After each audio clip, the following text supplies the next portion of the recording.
bi ma tàmbalee liggéey à 25 ans yàlla dimbale ma ma génn major école nationale d'administration promotion André Pétabé ba léegi maa ngi liggéey pour sama réew. avant maa ngi ko doon liggéey comme militant jeune militant parce que fukki at ak juróom-ñaar laa amoon lycée ba may dugg ci parti Senghor di liggéey ba léegi yàlla may juróom-ñaar fukki at ak ñaar ak ñeenti weer wutuma poste ci gouvernement bi di ñëw wutuma ministre d'État wutuma ministre mais ànd nag ñoo xam ne ci assise nationale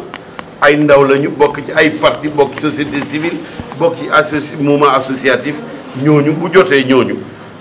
jot na ñoom itam ñu dugal seen loxo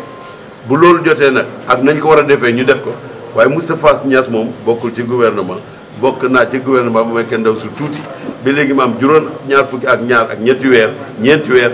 léegi dama war a noppalu ci affaire gouvernement waaye du ma noppalu ci liggéey pour sama réew tey laa gën a engagé ci li ñu nekkoon tey bi ba yàlla di jël sama bakkan bi moo xam kañ la du ma bàyyi mukk Sénégal du ma bàyyi mukk Sénégal yi lépp lu ma xam lu ma mën lu ma am muy expérience muy savoir-faire danaa ko jox au service du Sénégal. Macky mii nag dañu bëgg mu gagné dinañ ko ñaan yàlla waaye dinañ jóg pour mu gagné comme ça Ablaye Wade mi ñu yóbbu ko retraite tranquillement mu dem bàyyi ñu defaraat suñu réew.